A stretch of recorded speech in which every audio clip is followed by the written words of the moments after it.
Muito bem, voltamos com o Bom Dia Rio Branco ao vivo, na sua TV Rio Branco, canal 8, SBT. Agora são 7 horas e 16 minutos no Acre. No final do programa, tá? Nós vamos dar um brinde a você que nos prestigia todos os dias. As imagens da conquista de ontem do Atlético, uma conquista histórica para o Atlético e para o futebol acreano de um modo geral, né? A tão sonhada vaga, o tão sonhado acesso à Série C do ano que vem foi conquistado com muita luta, com muita garra e muita determinação, né? Nesta batalha entre Acre e o Rio Grande do Sul. Acreanos e gaúchos, os acreanos levaram a melhor. No final do programa, algumas imagens, e às 11h30 da manhã no Rio Branco Esporte você vai conferir todos os detalhes, entrevistas e tudo mais, ok? Porque agora, com apoio da Autoescola Vitória, da Panificadora Baronesa e também do Alto Posto Amapá, eu tenho o prazer de conversar com Anderson Mariano, diretor técnico do DEPASA. Seja bem-vindo. Tudo bem? Tudo bem, bom dia. Diretor, afinal de contas, mesmo em plena crise, o DEPASA tem mantido um bom padrão de atendimento, né? Antigamente a gente ouvia muitas críticas porque não tinha água. Agora as críticas é porque falta água, né? Mas em casos excepcionais. Afinal de contas, o que aconteceu na semana passada quando houve eu não diria um desabastecimento, mas uma pequena crise no sistema? Bom dia a todos os telespectadores, bom dia a você, Muniz. É um prazer estar informando a população sobre esse momento difícil de abastecimento que estamos passando. É interessante e mostra um amadurecimento cultural, um amadurecimento da população. Esse debate da água não é mais um debate político, né? Agora é um debate técnico. Nós sabemos que temos condição de abastecer Rio Branco, abastecer todas as cidades do interior. Todavia, nesse momento difícil, nesse momento de dificuldade, precisamos estar juntos. Para se ter uma ideia, hoje o nível do Rio Acre está a 1,60 m. Da série histórica já é o segundo menor. Ano passado, nesse período? Nesse mesmo período estava a 1,40 m. Já estamos vivenciando o segundo pior período, só perdemos para o ano passado, que foi o pior. Todavia, o prognóstico, a nossa olhar para frente é complexo. Nós ainda temos todo o mês de agosto e o mês de setembro, que historicamente é um mês de grande estiagem. Então, nosso apelo à população é que está tão difícil captar água, o custo é bastante elevado, a dificuldade operacional é muito difícil. Aquela água que é captada, que é entregue à população, ela deve ser utilizada de forma racional. Vocês vivem dois dramas diferentes. No período de muita água, acho 2 ou 3 meses, tem dificuldade porque a água está suja, há muita turbidez. E agora, nesses meses, agosto, setembro, até outubro, a dificuldade é para fazer a captação da água. Para se ter uma ideia, nós temos o custo operacional, o custo de produção de água, um dos mais altos do Brasil. Pela logística de transporte de produto químico. A distância, exatamente. Dos grandes centros. E pelo aquilo que você falou, pela turbidez da água. Nós temos o leito do rio, rios recentes que se movimentam. Então a turbidez... Aí em fase de formação ainda. Né? A turbidez da água é muito elevada.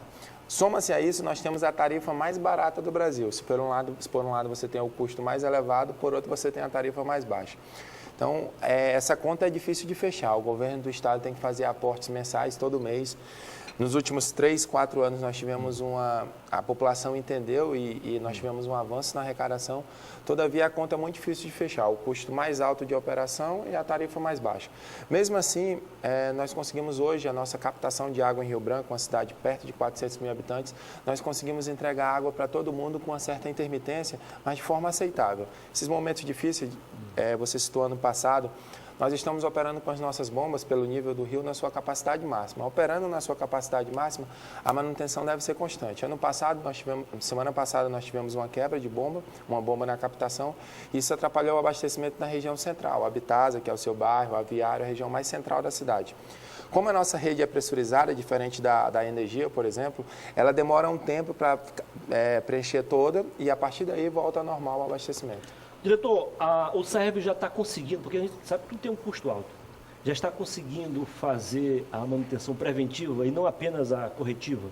Claro, hoje em Rio Branco o SAEB é um parceiro. Na verdade, desde 2012, o DEPASA é responsável pelo abastecimento em todo o estado, nos 22 municípios. Em Rio Branco opera o sistema de esgoto e o sistema de água. Só para você ter uma ideia, nós estamos falando da captação em Rio Branco. A captação historicamente é feita em torres submersas no ponto mais profundo do rio.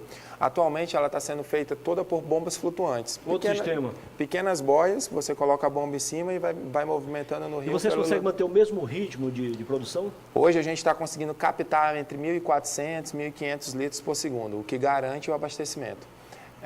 Isso é muito bom. Só para você ter uma ideia, nós temos as 4 bombas flutuantes, nós temos 4 bombas reservas também. Historicamente, a gente nunca conseguiu manter essa condição de manutenção.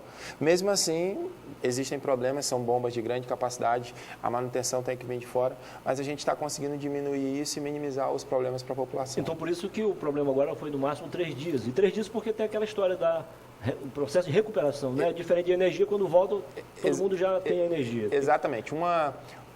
Uma bomba dessa, se ela for comprada, adquirida, ela demora de 90 a 120 dias para chegar aqui. Só para chegar. Quando a gente faz a manutenção, você tem uma bomba reserva que às vezes não tem a mesma capacidade, mas por um determinado momento, 3 a 4 dias, em que você consegue rebobinar o equipamento, ele já volta ao uso.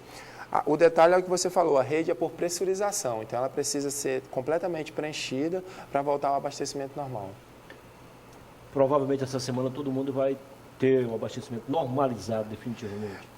Se não acontecer nenhum fato fora do comum, né, a gente trabalhar com a incerteza, o que é importante para a população saber. Nesse momento, nós não trabalhamos com racionamento. Então, nós não temos nenhuma política de racionamento. Nós temos uma política contra o desperdício. Aquilo que eu falei, de 100% de água que a gente consegue entregar nas casas, que a gente consegue distribuir, 40%, 50% é perdido. Isso é um nível muito alto. A gente tem perdas aparentes, a gente ainda tem, as redes são muito antigas e a gente ainda tem que fazer esse tipo de manutenção, mas também a gente tem um desperdício muito grande por parte dos usuários. Me tire uma dúvida. O percentual de desperdício é maior do próprio usuário ou do sistema em si?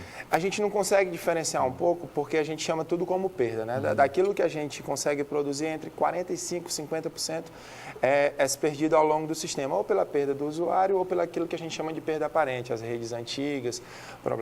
Mas o que é importante também nesse momento é que, como as bombas estão trabalhando na sua capacidade maior, é comum que, pela pressurização, aconteçam mais vazamentos. Isso também a gente está trabalhando com essa capacidade elevada das bombas. Normalmente a gente trabalha com 4 equipes de manutenção, de adutoras, de redes principais. Não aquela parte mais dentro dos bairros, a parte de 4 equipes de manutenção para as principais redes da cidade. Hoje a gente está com 6, que é para justamente garantir essa manutenção. Qual é a taxa mínima hoje que o sistema cobra no consumidor comum? Eu tinha falado anteriormente que nós temos, e isso é uma política de governo, nós em nenhum momento falamos em aumentar a tarifa, nós temos hoje, você paga R$ 1,40 por cada 1.000 litros de água. R$ 1,40 por cada 1.000 litros de água. Se você fizer a conta, normalmente quando precisa comprar de um carro-pipa ou quando falta, você sabe quanto é que é a diferença de abastecimento. É complexo, a conta é difícil de bater. Você tem de um lado o custo elevado e uma tarifa tão baixa. Nosso apelo à população sempre é de parceria. Esse ano nós lançamos um programa chamado Programa Parcelar, que nós chamamos a população a ficar adimplente com o Depasa. O governo tira todo o juro e multa para você estar ficando adimplente com a instituição.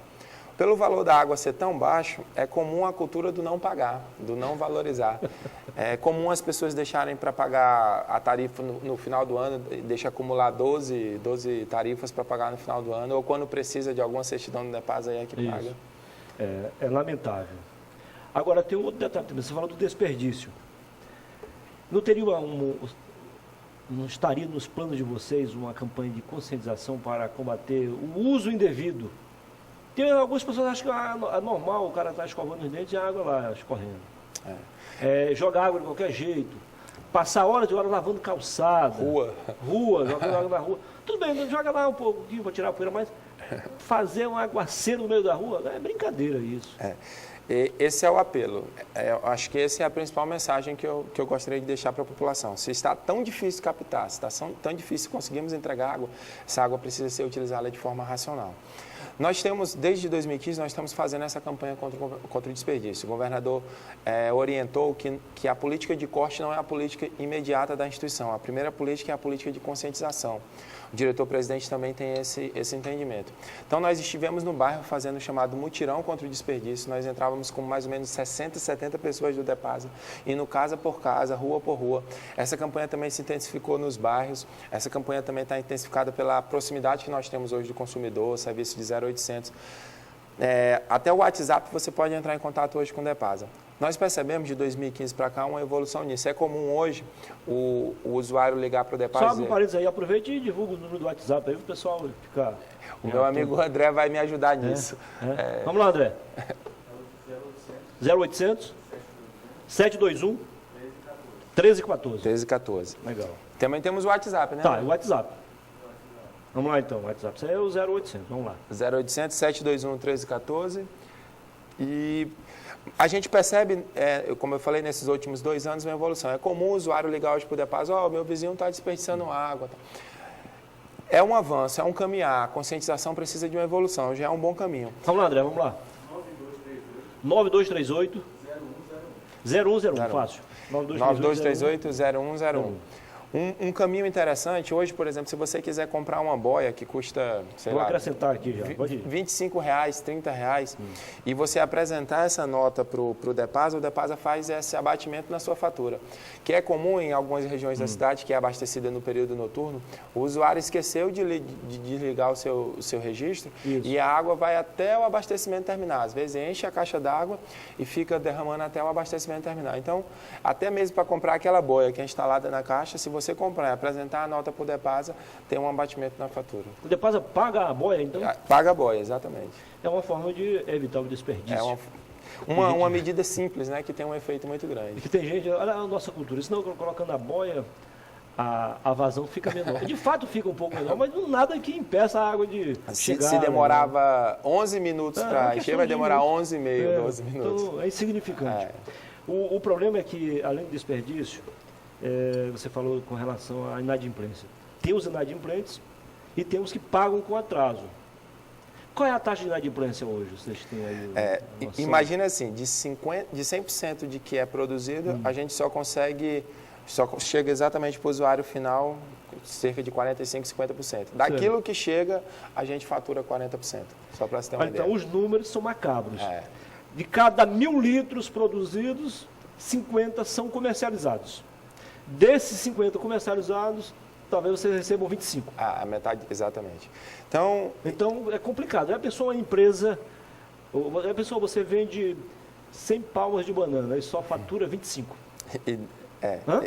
Só recebe 25 de Você resumiu bem aritmeticamente o nosso desafio. Aí fica difícil, hein? Por isso que o governo tem que fazer esse todo mês o governo entra com um aporte de recurso para fazer a folha de pagamento de pessoal, para pagar produto químico, nosso custo de produto químico é muito alto, para manter o abastecimento em dia. Isso tem muita sensibilidade política, mas principalmente de garantir o abastecimento. Mesmo com tudo isso, hoje em Rio Branco nós temos, tudo que você falou, essa dificuldade de arrecadação, hoje em Rio Branco nós não temos aquele problema latente que era de água há alguns anos. A gente consegue entregar com uma certa intermitência. Nosso objetivo até 2018, só para abrir um parênteses, é que a gente entregue toda a cidade, todo o perímetro urbano, não tenha nenhuma intermitência a mais de um dia. Ou seja, aquilo que fala um dia sim, outro não, a gente consiga fazer isso em pelo menos toda a cidade. Vários bairros hoje já são abastecidos todos os dias. Todos os dias, às vezes de manhã e à noite. Às vezes de manhã e à noite. O nosso objetivo é que até 2018 o nosso maior intervalo de abastecimento seja um dia. Tá. Há mais ou menos 2 ou 3 anos, chegou-se a se falar aqui de abastecimento de 24 horas lá na região do Calafate. Mas isso é um sonho, é mais que um sonho, é utopia. Eu acredito que não precisa disso. Até porque, se isso acontecer, aí bote desperdício. Pode ter certeza. Essa é uma ponderação importante. Você tem, por um lado, garantir o abastecimento, um sistema ótimo, a gente percebe em algumas cidades no Brasil, é quando não precisa nem de uma caixa d'água de reservatório. A partir que o usuário quer, ele abre a torneira e já tem acesso. É muito difícil, exige um nível de conscientização da população muito grande, porque quanto mais água você distribui, mais água é desperdiçada. Mas para você ter uma ideia, em Jordão, que é um dos municípios com o menor IDH do estado, hoje nós temos água 24 horas por dia, todos os dias. Lá a gente está fazendo uma política grande de acompanhamento social. Então lá é o avesso do avesso. Sim, grandes capitais mundiais como Londres, Paris, enfim, Nova York, temos ainda problema de abastecimento. Hoje em Jordão, um dos municípios a terra mais do pobres, Chuchu, 24 horas por dia. Todos os dias. O que acontece? Lá, pelo universo populacional ser bastante restrito, nós conseguimos fazer uma campanha de conscientização muito grande. Então, junto com a micromedição, que é a chamada instalação de hidrômetros, nós conseguimos fazer isso de forma muito controlada, muito bem localizada. Então, o desafio é chegar a esse ponto, exige um nível de conscientização. Vários bairros de Rio Branco hoje operam com isso. Se tem água 2, 3 vezes por dia, mas pelo menos tem água todo dia. Mas também nas regiões mais altas, nas chamadas pontas de rede, a gente ainda tem abastecimento um dia sim, 2 não. Em algumas poucas regiões, um dia sim, 3 não. Isso ainda existe aqui em Rio Branco. Nossa ideia até 2018, com todo o investimento em modernização que está sendo feito no sistema, é a gente garantir com maior intervalo um dia sim, outro não. A verdade é que aqui a gente sempre faz críticas ao poder público, são ossos do ofício, né?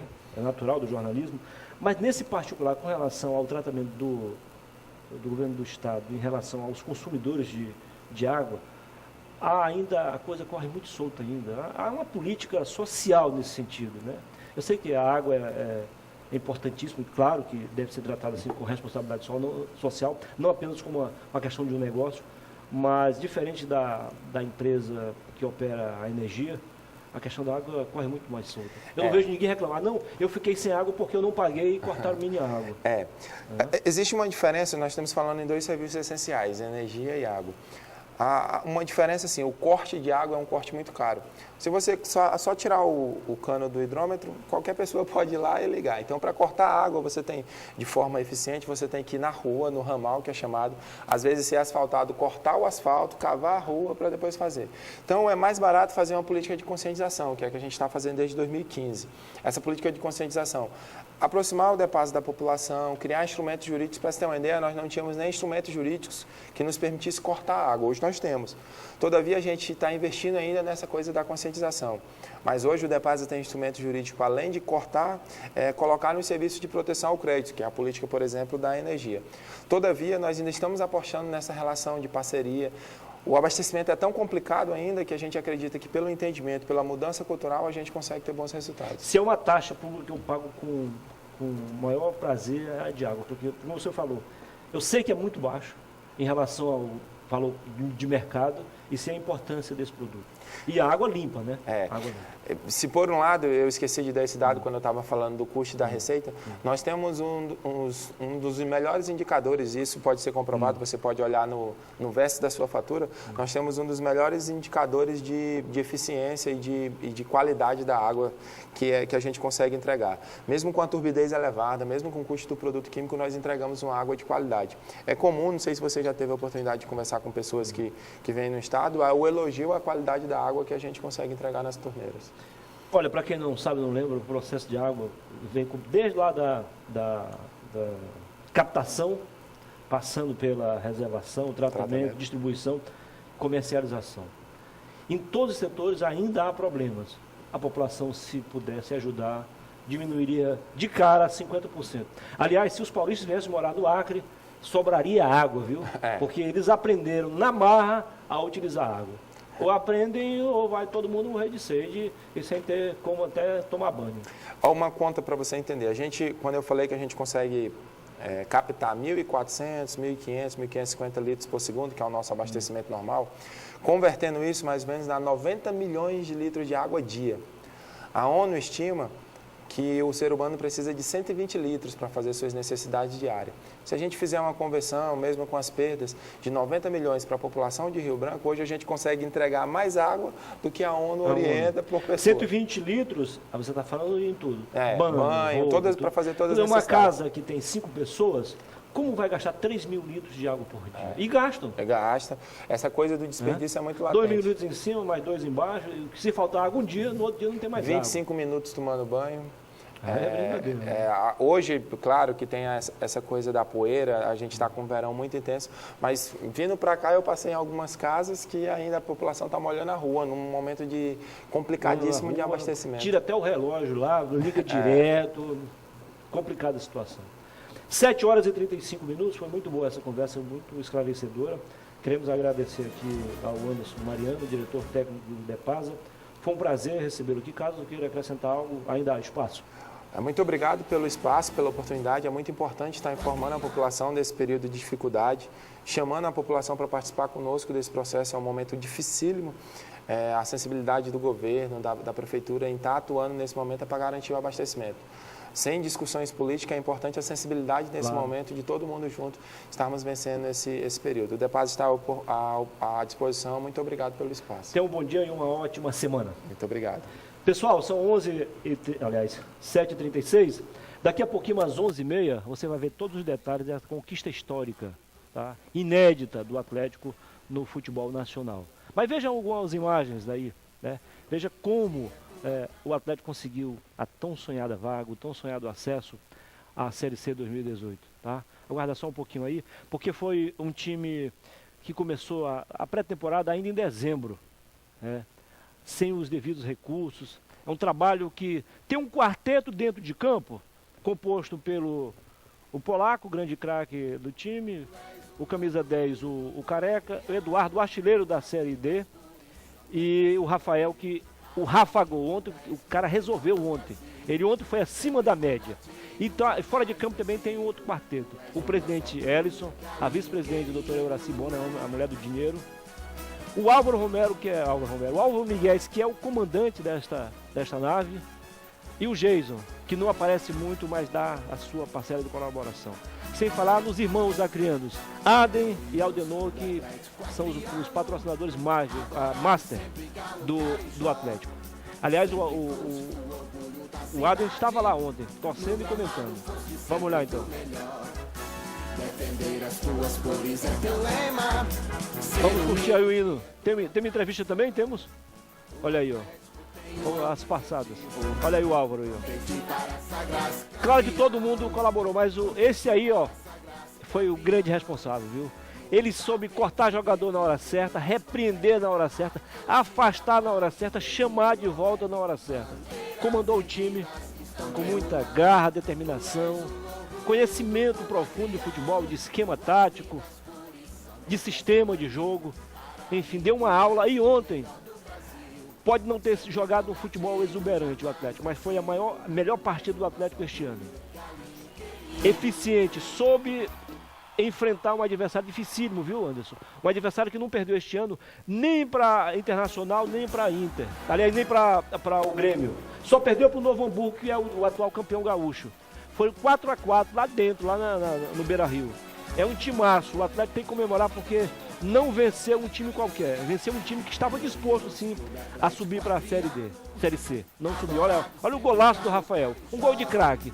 Um gol de quem conhece tudo sobre futebol. Esperou o goleiro cair e tocou por cima da cauda. Um golaço, né? Ainda vai lutar pelo título. Agora, e por que não, né? Olha, o cara tentou fazer um pênalti aí, ó, o lateral. E vale salientar a jogada do gol. Quem foi que fez a jogada? Não foi um meia, não foi um atacante, não. Foi alguém que tem a missão de defender. O número 5, Leandro, que não aparece muito na foto aí, nem nas imagens, mas é o cara também, viu? Tá de parabéns a todos, né? Até o Polaco, que voltou no sacrifício, não fez uma brilhante partida ontem, mas taticamente foi perfeito também. Ele, o próprio Eduardo, todo mundo, né? O Everton, que substituiu o Januário na lateral direita, vibrando a cada jogada, ele foi muito bom também. Os dois zagueiros, o capitão Diego e o Juan, que é o único importado ali no sistema defensivo, tá? O Atlético está de parabéns. A torcida grande, né, Anderson? Que lotou. Se tivesse mais espaço, tinha dado mais gente, né? Deixa Quem é seu primo? Maurício é o responsável pelo preparo físico, pai.